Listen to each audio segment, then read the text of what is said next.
খামার ম্যানেজমেন্ট কি আপনি জানেন না, তাহলে লস কি আপনি খাবেন না আমি খাবো?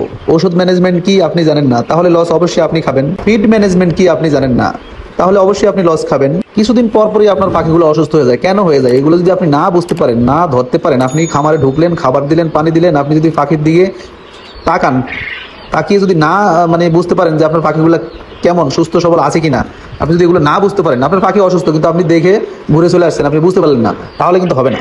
আপনার পাখিগুলোর দিকে তাকাবেন, আপনি বুঝতে হবে যে আপনার পাখিগুলো সুস্থ না অসুস্থ। যদি অসুস্থ হয় তাহলে আপনি এই খুব তাড়াতাড়ি ট্রিটমেন্টটা নিতে পারবেন। এখন আপনি জানতেই পারলেন না যে আপনি নিজেই জানেন না, তাহলে তো হবে না। এই জন্য খামার ম্যানেজমেন্ট, ওষুধ ম্যানেজমেন্ট, ফিড ম্যানেজমেন্ট, টোটাল খামার ম্যানেজমেন্ট সঠিকভাবে জেনে বুঝে তারপরে এই সেক্টরে আসবেন, তাহলে ইনশাআল্লাহ এখান থেকে লাভ করেই আপনি খামার ম্যানেজমেন্টটা পরিচালনা করতে পারবেন। আরেকটা বিষয়, আপনি নিশ্চিত কেন লস খাবেন, আরেকটা বিষয় সেটা হলো আপনার খামার যদি ম্যানেজমেন্ট ভালো না থাকে, আপনার পাখিগুলো যদি অসুস্থ হয়ে যায়, তাহলে কিন্তু আপনার ডিম প্রোডাকশন একেবারে নেমে যাবে। আপনার সাপোজ 1000 পাখি আছে, আপনি প্রতিদিন 800, 850, 900, তারও বেশি ডিম পাচ্ছেন। হঠাৎ দেখলেন আপনার মনে করেন না মাত্র 100, 150-তে ডিম নামে যাচ্ছে। এটা কেন হচ্ছে এটা আপনাকে জানতে হবে। ঠিক আছে, পাখি যদি অসুস্থ হয়ে যায় তাহলে কিন্তু এই সমস্যাটা হয়। বিশেষ করে কোয়েল পাখির বেশিরভাগ ঠান্ডার সমস্যাটা হয়। অনেকে বলে শীতে ঠান্ডা লাগে, আসলে শীতে ঠান্ডা আমার মনে হয় না বেশি লাগে, গরমেই আরো বেশি ঠান্ডা লাগে। এই গরম, যেই গরম যাচ্ছে আজকে কয়েকদিন, সামনে জানি না কেমন গরম পড়বে। কোয়েল পাখির খামারে কিন্তু অনেক ধরনের ভাইরাস আক্রমণ করে এই ঠান্ডার কারণেই। ঠান্ডা লেগে আপনার পাখিগুলো মারা যাবে, ঝিমাবে, এতে করে ডিম প্রোডাকশন লস হবে। আপনারা সব সময় ঠান্ডার কোর্সটা, আমি বলি, আমি যেটা করি অ্যাডভান্স আমি করিয়ে রাখি। প্রতি মাসে আমি কোয়েল পাখিকে অ্যাডভান্স ঠান্ডার কোর্সটা করিয়ে রাখি। আলহামদুলিল্লাহ আমার খামারে এই সমস্যায় কিন্তু আমি পড়ি নাই এখন পর্যন্ত। বাকিটা আল্লাহর ইচ্ছা, আল্লাহ ভালো জানে। তবে আমি ম্যানেজমেন্টটা কিন্তু আমার সঠিকভাবে আমি লালন পালন করতেছি আমার মনে হয়। কেননা আমার, আপনারা জানেন, খুব বেশি দিন হয় নাই আমি আমার খামার শুরু করছি, হয়তো 6 মাস। কিন্তু এখন আমার পাখি কিন্তু আমার মোটামুটি ভালোই আছে খামারে। আমার ডিম প্রোডাকশনও কিন্তু সবসময় অ্যাভারেজ ভালোই আমি পাই, 85, 90, 95, 80-র নিচে মোটামুটি নামেই না, যেটা বলা যায়।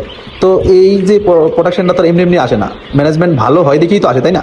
এই জন্য আপনাকে ম্যানেজমেন্ট একবারে ওকে রাখতে হবে সবসময়, তাহলে আপনার ডিম প্রোডাকশন যেমন ভালো আসবে, আপনার পাখিগুলো সুস্থ সবল থাকবে, পাখি মারা যাবে না। দেখেন একটা পাখি কিন্তু, ডিম পাড়া পাখি যদি আপনার মারা যায় তাহলে কিন্তু দেখেন এখানে আপনার প্রায় 80-90 টাকা এক একটা পাখির দাম পড়ে যায় ডিম পাড়া পাখির।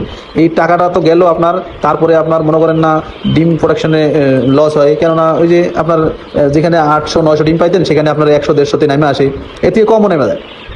ঠিক আছে, তো এই জিনিসগুলো আপনারা যদি ম্যানেজমেন্ট ঠিক করেন, ম্যানেজমেন্ট এখন শুধু ঠান্ডার কোর্স করাইলেই হবে না, আপনি কৃমির কোর্সটাও কিন্তু প্রতি 2 মাস অন্তর অন্তরে আপনারা কৃমির কোর্সটা করে নেবেন, তাহলে আপনার পাখিগুলা সুস্থ সবল থাকবে, ডিম প্রোডাকশন ভালো থাকবে, পাখিগুলো শুকিয়ে যাবে না। শুধু এই কৃমির কারণে কিন্তু বিভিন্ন রোগে আপনাকে পাখিকে আক্রমণ করে। তারপরে আপনি সঠিক সময়ে ভ্যাকসিনগুলো দিয়ে দিবেন। আমরা জানি যে আপনার শুধু ছোটোবেলায় ভ্যাকসিন না, বড় হওয়ার পরেও কিন্তু ভ্যাকসিন দিতে হয়। 2 মাস পর পর কিন্তু আপনারা ভ্যাকসিনগুলো দিতে হয়। তো এই ভ্যাকসিনগুলো যদি আপনারা ঠিকমতো দিয়ে রাখেন, ঠান্ডার কোর্সটা করিয়ে রাখেন, তারপরে আপনার কৃমির কোর্সটা করিয়ে রাখেন, এই 3টা জিনিস যদি আপনারা করিয়ে রাখেন, আর এমনি রেগুলার যেসব জিনিস ওষুধ দেওয়া লাগে, খাবার টাবার দেওয়া লাগে, ফ্রেশ পানি, এগুলো তো জানেনই। কিন্তু যে জিনিসগুলো আসলে বাইরের থেকে দেখা যায় না, ওই জিনিসগুলোই হলো আপনার এই কৃমি, ভ্যাকসিন, ঠান্ডার কোর্স, এগুলো আপনারা সবসময় যদি দিয়ে রাখেন।